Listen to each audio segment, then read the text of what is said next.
Fala, meus loquitos do meu coração, tudo bem? Tudo tranquilo? Tudo na paz? Galera, hoje, rápido, direto e reto, hoje a gente vai conversar sobre ligações iônicas, para ser mais específico. Antes de entrar diretamente nesse assunto, é importante que tu pegue um caderninho, comece a anotar bem as coisas, deixa eu ajeitar aqui também a tela, para a gente trabalhar bem. Eu fiz um esqueleto aqui de informações para a gente trabalhar e se informar, mas olha só, antes de entrar, acho que a aula de ligações químicas é a primeira aula que a gente começa a trabalhar sobre ligações, quer dizer, quando a gente começa a falar sobre ligações iônicas, a gente começa como sendo a primeira aula de ligações químicas. Então aqui tem uma ideia inicial sobre o assunto. Deixa eu jogar aqui para essa tela. Peraí. Não, essa não. Aqui, ó.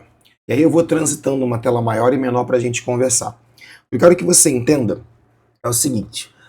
Quando a gente começa a entender a ideia de átomos, a estrutura atômica, e por sinal, se tu está vendo a aula de ligações químicas, mas tem dificuldade de estrutura atômica, dá uma olhada de novo, dá uma estudada melhor sobre isso.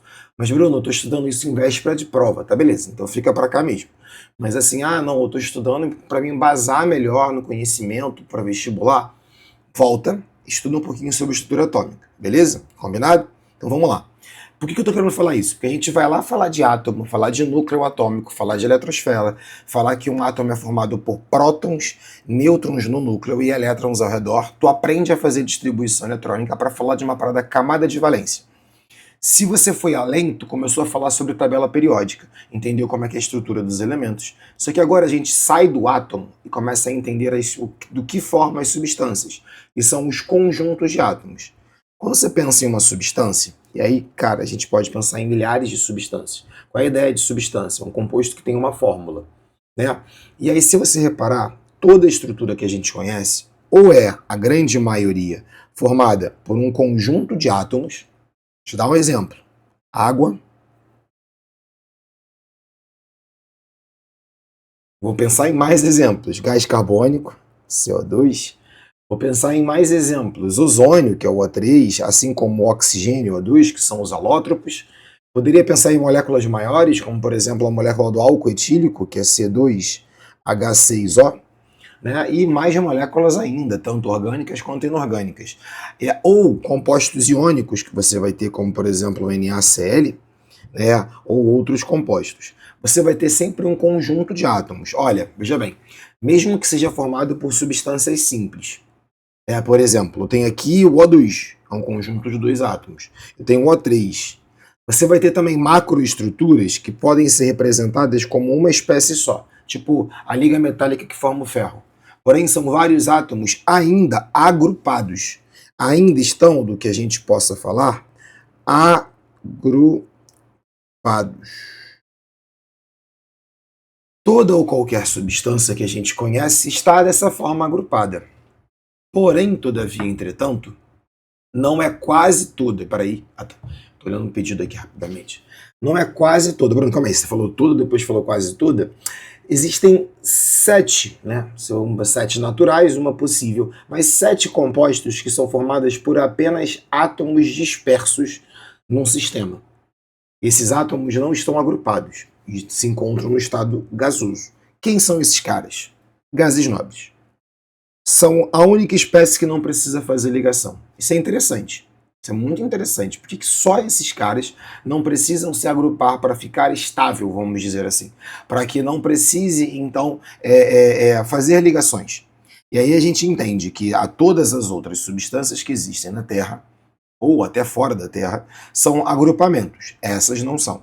Esses agrupamentos a gente vai estudar, que são conhecidos por 3 tipos básicos de ligações. Ligação covalente, ligação metálica e ligação covalente. Ligação iônica, ligação covalente e ligação metálica. Beleza. Mas olha só, qual é a grande sacada? Quando eu falo sobre isso, quando eu falo que são esses os agrupamentos, eu preciso, na verdade, não pensar para olhar para isso. Eu preciso inicialmente pensar, cara, o que essas substâncias têm em comum? Se você estudou tabela periódica, tu percebeu que todos esses caras são agrupados como uma família só, que são conhecidos como gases nobres. Beleza. Mas aí a gente começa a tentar pensar na estrutura desse cara. São quantidades diferentes de elétrons, são quantidades diferentes de tamanhos, né? E, consequentemente, a gente precisa de algo que tenha em comum. E aí que vem a grande sacada. Vou colocar aqui para vocês a distribuição eletrônica, e eu vou devagar, tá? De todos esses elementos colocados. Eu venho aqui desde o hélio, tá? Vou voltar para essa tela. Desde o hélio, neônio, argônio, criptônio, né? Xenônio e randônio. Se você reparar, eles têm números atômicos diferentes. 2, 10, 18, 36, 54 e 86. Te facilitei a vida fazendo a distribuição. Eu faço a distribuição assim. Eu vou esquecer o hélio num momento para olhar os outros. Quando eu observo os outros, eu vou perceber uma coisa que é a característica que prevalece no gás nobre. Na distribuição deles, se você reparar, eles vão ter números diferentes de camada. O hélio, por exemplo, tem uma camada, duas camadas eletrônicas. Então tem 10 elétrons, 2 elétrons estão na primeira camada, 8 elétrons estão na segunda camada. Quando eu vou para o argônio, ele é um pouco maior. Na verdade, é até por isso que ele é classificado, né, na tabela periódica, que você vai, quanto mais embaixo, mais camadas ele tem. O cara tem 2 na primeira camada, 8 na segunda e 8 na terceira camada. Quando tu vai para o criptônio, tu vai ter a mesma coisa, K, L, M, N. 2 elétrons, 8, 18 e 8. Se tu for puxar, vou para o randônio logo direto, K, L, M, N, O, P. Ou seja, 6 camadas, 2 na primeira, 8 na segunda camada. Bruno, como é que tu descobre o número de elétrons? Eu conto isso aqui, ó. 2 mais 6 mais 10 dá 18 elétrons. Aqui 32 elétrons. Aqui 18 elétrons. E aqui 8. Ou seja, e aí provavelmente tu escutou essa história, que um gás nobre tem 8 elétrons na camada de valência. Para além de ser só 8 elétrons, é preenchimento do subnível S e P. E aí a gente percebe que isso tem algo parecido, tem algo diferente. Quando você pensa nesses orbitais e a estabilidade deles, a gente entende que o preenchimento completo desses orbitais gera uma certa estabilidade nesses compostos. E se eu for puxar a matéria mais para frente, tu vai perceber que os outros átomos vão se agrupar para estabilizar, ou melhor, uma tendência que a gente fala de estabilizar esses subníveis. Ou seja, se cria aquela ideia que você já deve ter escutado sobre a teoria do octeto, que um gás nobre é estável porque tem 8 elétrons na camada de valência. Outros átomos se agrupam para obter também 8 elétrons na camada de valência. Não é coincidência, tá? Então a gente percebe que os gases nobres têm subnível S e P completo e eles não se agrupam. Então existe uma estabilidade eletrônica em volta desses átomos. Ok? E que a tendência dos outros átomos é se agruparem para adquirir, de uma forma direta ou indireta, essa estabilidade. Aí a gente cria a ideia da regra do octeto. A regra do octeto, presta atenção, você vai estudar, você vai ver isso. Existem muitos compostos que seguem esse padrão. A gente vai ver que existe mais à frente outros que não seguem esse padrão. É apenas uma tendência de estabilizar as camadas de valência. Tá bom? Bruno, e tu deixou o hélio de lado. Gente, o hélio é o menor de todos. E aí, por que o hélio não fica estável com 8? Porque ele só preenche a primeira camada. E na primeira camada só cabe o subnível S. Então o hélio não fica estável com 8. Alguns até falam sobre teoria do octeto / dueto, por causa do hélio. Mas o hélio não fica estável. Beleza? Entendemos, Fátima? Entendeu a estrutura dos compostos de gases nobres? Então, nesse momento, tu já faz o seguinte, que é meter um like nesse vídeo do YouTube, porque eu sei que tu tá aqui para aprender essa matéria. E se tu tá gostando do meu perfil de aula, continua. Bom, regra do octeto. Estabilidade com 8 elétrons na camada de valência. Preenchimento do subnível S, preenchimento do subnível P. O que a gente vai perceber, e é principalmente isso acontece na ligação iônica, é uma das formas disso acontecer. Existe a ligação iônica, a covalente e a metálica. Se você está assistindo isso agora, daqui a pouco eu vou lançar em algum outro momento os vídeos das outras ligações. Mas mantenha aqui. Ligação iônica é a ligação entre íons. Ligação iônica é a ligação entre íons. Ok, beleza. Agora, Bruno, quem são os íons? Você lembra que existem 2 tipos de íons? Os cátions e os ânions? Cátions são as espécies que são positivas. São positivas porque ocorrem por perda de elétrons. E ânions são as espécies negativas, que ocorrem pelo ganho de elétrons. E aí, quando você tem um cátion e um ânion, tu tem uma atração eletrostática entre esses íons, uma força de atração. Essa força de atração entre os íons é o que a gente conhece como ligação iônica. Mas tá, então a ligação iônica ela não é entre átomos, ela é entre íons. Sim, sim, sim. A ligação iônica acontece numa espécie ser positiva e negativa. Mas por que uma espécie fica positiva? Por que uma espécie vira um cátion? Por que uma espécie vira um ânion? Aí que tá. Para estabelecer o octeto, para estabelecer 8 elétrons na camada de valência.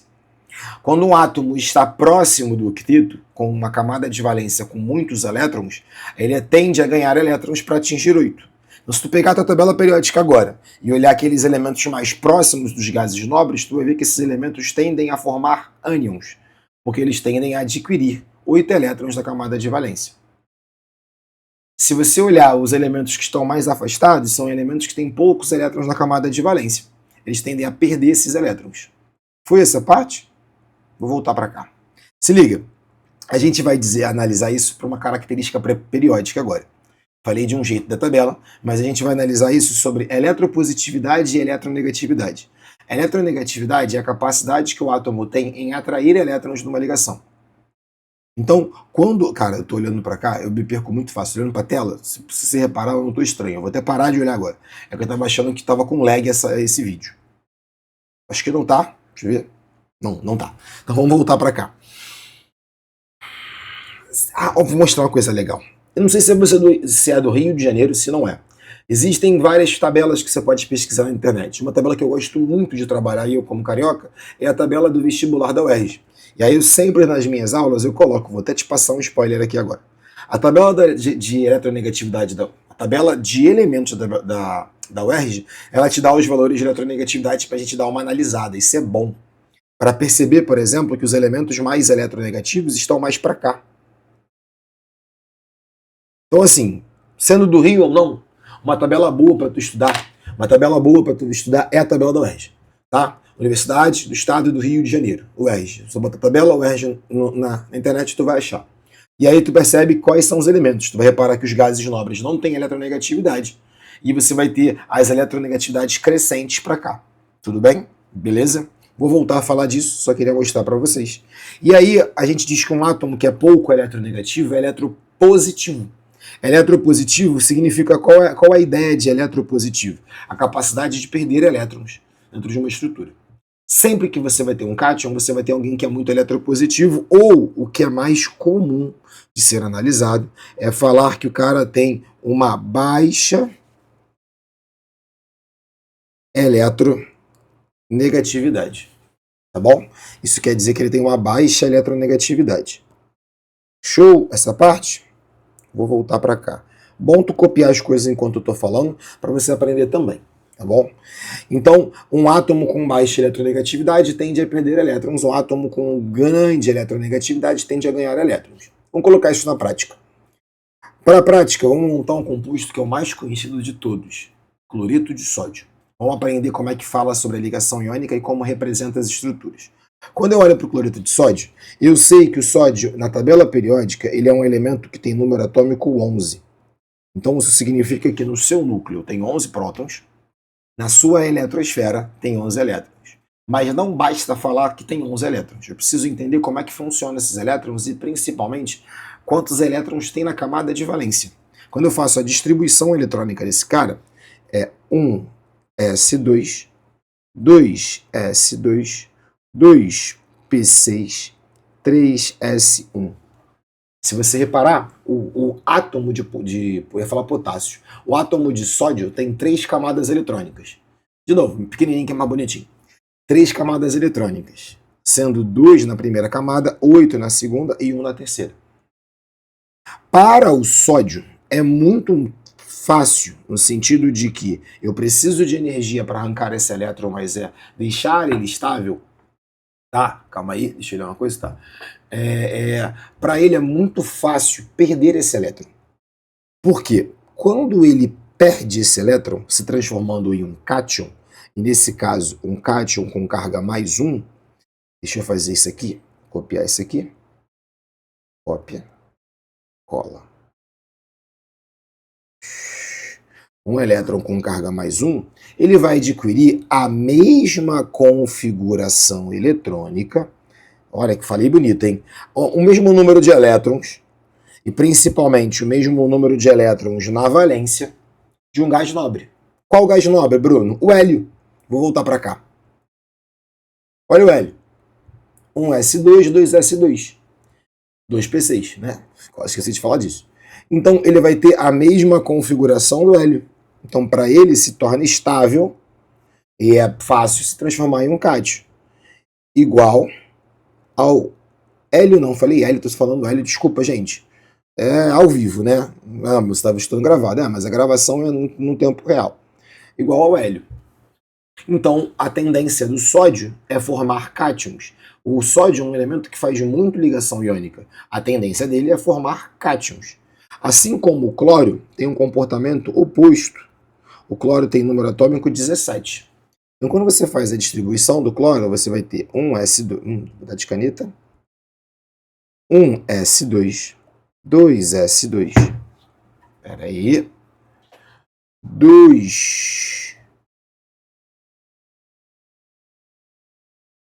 2p6, 3s2, 3p5. O cloro também tem 3 camadas eletrônicas, porém, na sua última camada, o cara tem 5 elétrons na camada de valência. Diferente do sódio, ele está próximo a atingir o octeto. Não faz sentido ele perder esses 7 elétrons para chegar à mesma configuração do neônio. Se você tiver uma tabela e observar, o cloro está do ladinho de um gás nobre chamado argônio. Ele, na verdade, ganha um elétron. Se você somar um elétron e colocar no cloro, ele vai virar um que a gente conhece como um ânion. E aí o cloro vai ter carga menos 1. Sua distribuição fica sendo 1s2, 2s2, 2p6, 3s2, 3p6, que equivale a de configuração eletrônica. A gente sempre fala muito disso em questões do argônio. Argônio, número 18. Tá. Então, peraí. O sódio tem a tendência a virar um cátion monovalente. O cloro tem a tendência a virar um ânion monovalente. Então, se eu somar o sódio mais o cloro, eu consigo formar Na+, Cl-. Cargas opostas se atraem. Eu tenho aqui a formação de um composto que tu vai conhecer como cloreto de sódio. É assim que forma? É. E aí tem algumas representações que a gente gosta de utilizar. A gente usa muito para compostos iônicos a chamada fórmula mínima.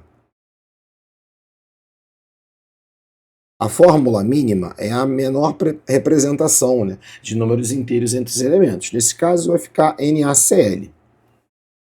E existe uma ideia da representação para tentar entender como é que os compostos são formados. E a gente chama isso de representação eletrônica, ou fórmula de Lewis. E aí, ó, Na a gente representa inicialmente com um elétron e a gente bota uma bolinha para o elétron. O cloro eu vou representar com 7 bolinhas. Essas 7 bolinhas são 7 elétrons. É como a gente representa a camada de valência. Essa representação é também chamada de representação de Lewis. Tá bom? E aí a gente diz que a tendência do sódio para ficar estável é perder esse elétron, assim como a tendência do cloro é ganhar esse elétron. Obtendo esses compostos, que isso que é interessante, ó. Aí você vai botar um conchete, o Na, fecha o conchete, carga positiva. Aí você bota o cátion aqui. E aí você abre o conchete de novo, joga o cloro, coloca 8 elétrons ao redor dele, os 7 mais 1, e carga menos 1. Não precisa botar o menos, né? Você pode botar assim. Pronto, você tem o que a gente chama de fórmula eletrônica. Isso é uma representação. Se é uma questão discursiva te pedir a fórmula eletrônica, é isso aqui que tu tem que fazer. Tu precisa em algum momento em questões mostrar isso aqui, a não ser que eu esteja falando de alguma prova de colégio e teu professor te obrigue a trabalhar isso. Mas questões para de conhecimento, não. Fórmula eletrônica é isso aqui. É a representação. E aí eu quero que você entenda algumas coisas dessa fórmula eletrônica. Isso não quer dizer que o sódio não tem elétrons na camada de valência. Ele tem. Só que os elétrons da camada de valência dele são internos, o que eram antes internos. Então acaba que nessa fórmula tu não representa, mas lembra, ele ainda tem 8 elétrons na camada de valência. Assim como o cloro, o ânion cloro também tem 8 elétrons na camada de valência. Beleza? Tranquilo? Show? Outra coisa que é interessante, muita gente, quando vai explicar ou escutar, mostra essa seta como se fosse a ligação iônica. A seta que mostra a formação dos íons não é a ligação iônica, é apenas para representar a transferência de elétrons. Ok? Beleza? Então, Bruno, eu acho que eu entendi. Eu vou ter que perceber, sempre que tiver ligação iônica, você vai ter uma espécie que vai virar um cátion, e aí ela vai perder elétron, sim. E eu sempre vou ter uma espécie que é um ânion que tem a tendência a ganhar elétron, sim. Ligação iônica entre um cátion e um ânion, não tem como. No máximo que vai acontecer em exemplos mais elaborados é tu encontrar o cara com mais de um cátion e mais de um ânion. Não vou nem falar disso agora, tá? Mas o que acontece é o seguinte, tu não precisa sempre ficar fazendo essa longa distribuição eletrônica para descobrir sobre a tendência das espécies. Quando a gente observa o comportamento pela tabela, a gente está falando de elementos representativos especificamente. E aí aqui é uma cola que eu já coloco, eu vou falar sobre os elementos representativos. E eu já coloquei aqui. Isso é uma tendência. Então aqui não é regra para tudo não. A gente fala que química é a ciência das exceções. Né? Mas olha só, quem são os elementos representativos? São as duas colunas que tem a tabela periódica. Essa parte de cá e essa parte de cá. Aqui está o que a gente conhece como gases nobres. Para esses elementos, a gente sabe quantos elétrons acabam na camada de valência. Se você não lembra disso, isso é uma informação muito importante. Então, uma boa forma de estudar ligação iônica é olhando para a tabela periódica para responder. Por quê? Os elementos que são chamados de metais alcalinos, todos eles têm um elétron na camada de valência. Então tem a tendência a perder esse um elétron. Então tem a tendência a virar cátion. Todos os elementos do grupo 2 são chamados de metais alcalinos terrosos. Esses caras têm 2 elétrons na camada de valência. A tendência dentre esses caras é perder os 2 elétrons para voltar à camada anterior e ficar estável. Beleza? Quando eu olho para aqui, é chamado grupo do boro. Eu esqueço essa parte agora. E aí eu falo do grupo do boro, tem 3 elétrons na camada de valência. A tendência desses caras é perder os 3 elétrons. E aí me chega numa família que é chamada família do carbono, que é essa que está aqui no meio. A família do carbono tem 4 elétrons na camada de valência. Você vai encontrar até alguns átomos ganhando 4 elétrons e perdendo 4 elétrons. Então, é possível tu encontrar um composto do grupo 4A fazendo ligação iônica. Sim, é possível, mas não é comum. Tá bom? Não é comum. Acho que exceto o chumbo que aparece lá no final, às vezes o estanho, não é tão comum. Então, fora esses caras, vamos falar sobre o que geralmente costuma cair em questões, né? Aí você começa daí a ficar mais próximo de um gás nobre, a ter mais elétrons da camada de valência. Tu tem a família do nitrogênio, e aí a família do nitrogênio, a gente diz que tem carga menos 3. Por que tem carga menos 3? Vou melhorar aqui. Porque o cara tem 5, olha pra mim, 5 elétrons da camada de valência. Para chegar a 8, faltam 3. Então ele tende a ganhar 3 elétrons. Calcogênios é do grupo 16. Tem 6 elétrons da camada de valência. Para ficar estável, ele precisa ganhar mais 2, porque aí vai chegar a 8. E os halogênios, que a gente viu agora com o cloro, que tem a tendência a ganhar 1 elétron. Bom, se tu já sabe isso, ótimo. Bruno, e os elementos aqui do meio? Esses elementos aqui do meio são metais de transição. Esses elementos formam cátions, mas não existe uma tendência única. Você vai encontrar elementos aqui, principalmente aqui, ó, onde são elementos que têm mais de um NOx, que a gente chama, mais de um número de oxidação. Principalmente os metais, é porque tem mais de uma forma de formar um cátion. Você pode montar um composto iônico com eles? Claro que pode, mas você não tem como prever qual é o comportamento de forma inicial. Você tem que saber como ele vai se organizar. O que a gente está analisando, basicamente, é a tendência dos chamados elementos representativos. Foi? Show? Aqui tem uma tabela que eu ia falar para vocês e depois eu volto. Então, se eu sei essa informação, olha que doido. Quero fazer agora a ligação do flúor e do magnésio. Não preciso fazer a distribuição do magnésio e do flúor. Eu volto para cá e observo onde está o magnésio. O magnésio está aqui, ó, na tabela. Está no grupo 2. Isso quer dizer que o magnésio é um átomo que tem a tendência a ficar estável se for numa ligação iônica. Lembrando, deixa eu voltar aqui também. A eletronegatividade do magnésio é baixa, é 1,2. Bruno, mas como é que eu vou saber que é baixa ou alta? Aí que tá. O elemento que é mais eletronegativo é o flúor, 4. Mais próximo de 4, alto. Mais próximo de 0, baixo. Tá?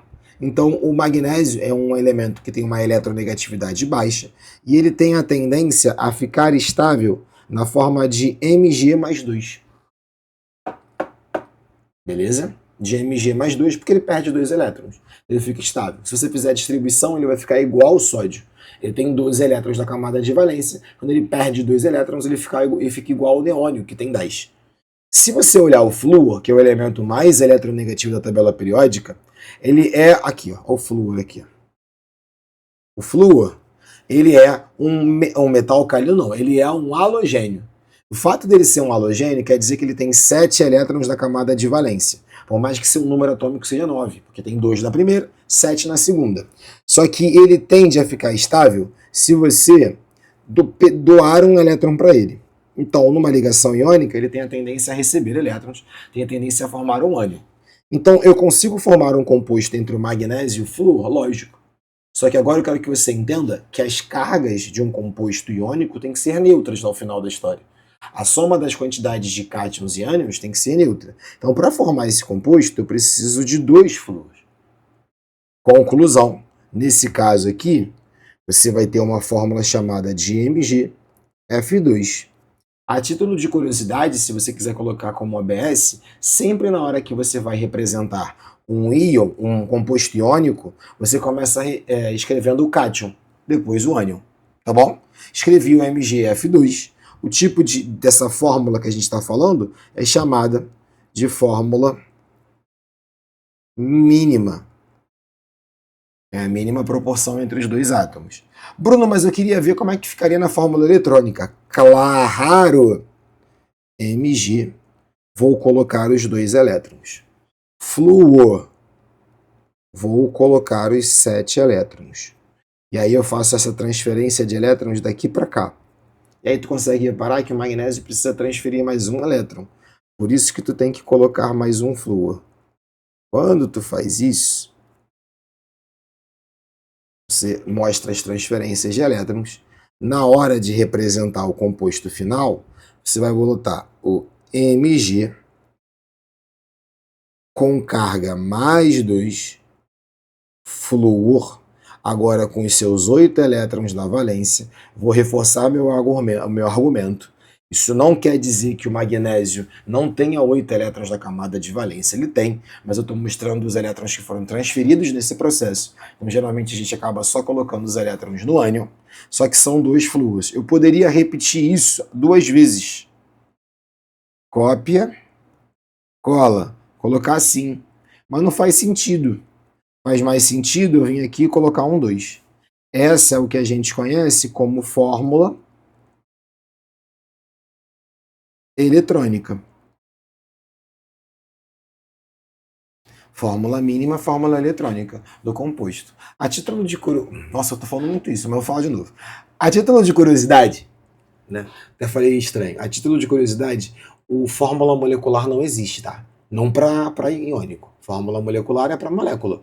Então, só vai colocar se o composto faz ligação covalente. A gente tem mania de chamar tudo fórmula molecular. Tu já aprendeu que não é assim agora.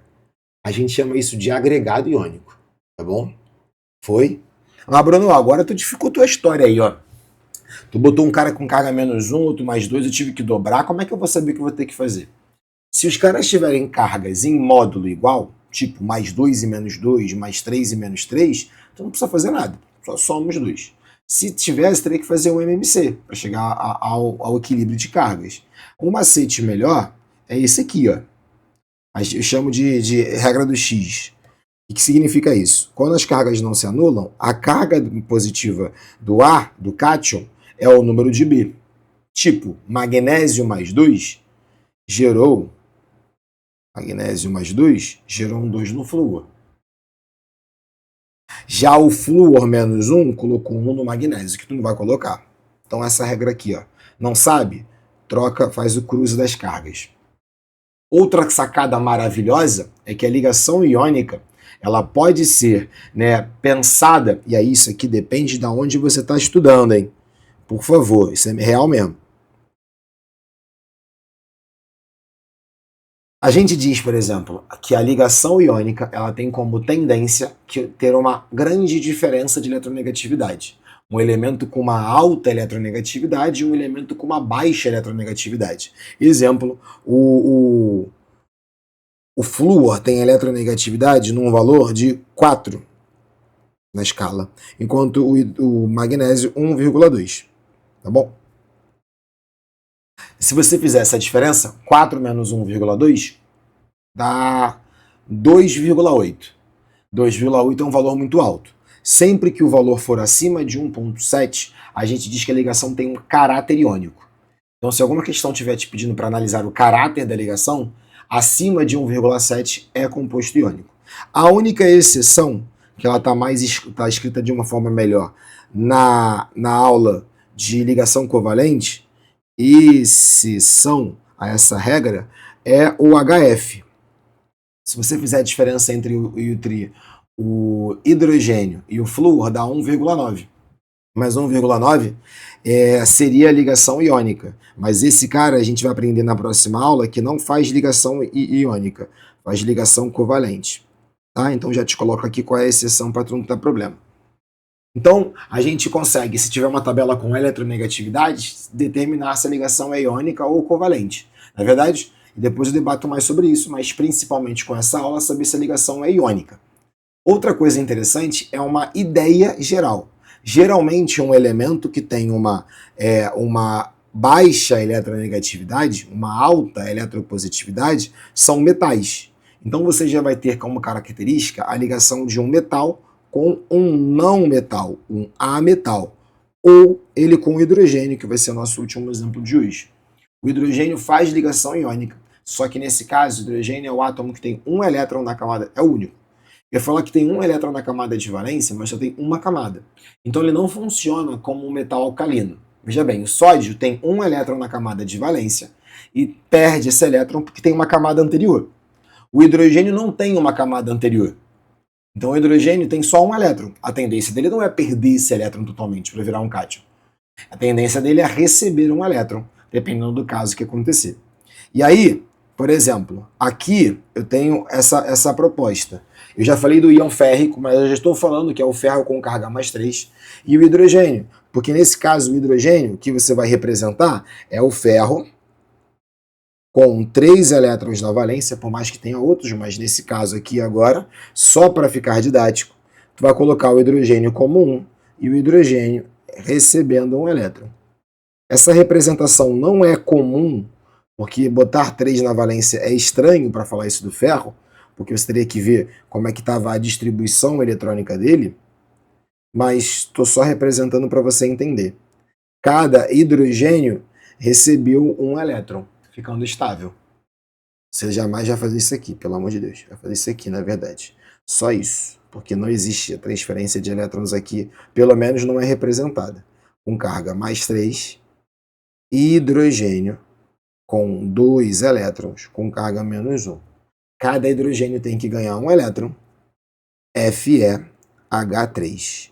Tu sabe que o hidrogênio está fazendo ligação iônica porque ele aparece depois com o metal. A gente chama isso de hidretos metálicos, tá bom? Lembrando que essa aqui passa a ser a fórmula eletrônica. E essa aqui, a fórmula mínima. Bom, falando um pouco sobre as propriedades dos compostos iônicos, que é interessante, mas a gente precisa de momentos específicos para falar sobre isso, estados físicos. Compostos iônicos são formados por agregados de íons, então tu vai encontrar um cátion ligado a um ânion, que vai estar ligado a um cátion. que vai estar ligado a um ânion. Então tu faz uma fórmula mínima, mas não é só NaCl, NaCl, NaCl, NaCl, que vai estar ligado a outro cátion, que vai estar ligado a outro cátion, que vai estar ligado a outro cátion, que vai estar ligado a outro ânion. Conclusão, você vai ter aí um composto iônico, você vai ter uma estrutura cristalina, um agregado iônico. A água consegue solubilizar bem a maioria desses compostos, não todos. A gente vai ver que tem compostos, quando a gente fala principalmente dos compostos salinos ou dos hidróxidos, que são compostos iônicos na grande maioria, mas alguns não são solúveis. Mas de forma geral, de regra geral, se tu está analisando só a ligação iônica, tu propõe que é solúvel em água. Para ser mais específico, não é só solúvel em água. A água tem a capacidade de separar esses íons, de dissociar esse material, que é um fenômeno que eu vou falar em algum outro momento, chamado de dissociação iônica. Tá bom? E a condutividade elétrica é interessante, porque o material iônico tem cargas, mas não tem cargas livres. Então, para que ele seja possível ser um condutor de eletricidade, ou se ele estiver dissolvido em água, porque aí ele vai ser, né, na verdade troquei, dissolvido em água é aqui, ó, meio aquoso, porque ele sofre dissociação iônica, ou se ele estiver na forma líquida. Para ele que ele esteja na forma líquida, tem que ser em altas temperaturas. Se em altas temperaturas ele vai estar líquido, e aí os íons vão estar separados. Se eu não me engano, o sal de cozinha com NaCl tem que estar a 700 graus aproximadamente, para você conseguir fazer ele ir para o estado líquido. Estou falando com vozes da minha cabeça, tá? Não tem que ter que procurar direitinho para falar aqui. Dureza é a sua resistência, são cristalinos, então é alto, mas são quebradiços, que é quando eu falo sobre tenacidade. Então, né, é a ideia de que a ideia é resistente a riscos, mas é quebradiço. Obviamente, são sólidos, então tem altos pontos de fusão e de ebulição. Para você transformar um composto iônico num gás, tu vai ter que suar a camisa, tu vai ter que botar muita temperatura. Beleza? Isso é um resumo. De certa forma, não tão curto, né? 37 minutos para falar de ligações iônicas, mas aqui está condensado muita informação. Espero que você tenha gostado. Irei fazer outras aulas, né? Espero que saia ainda logo, espero que se você já está assistindo, você veja que tenha um catálogo maior de aulas no meu canal. Se você gostou, já bota para seguir se caiu de paraquedas. Se já me seguia, continua falando que gostou, ajuda no engajamento do professor amigo seu, por favor, tá? Que eu consigo produzir mais material. Meu povo e minha pova, beijos, até uma próxima, no mesmo bate-horário, mesmo bate-canal. E eu vou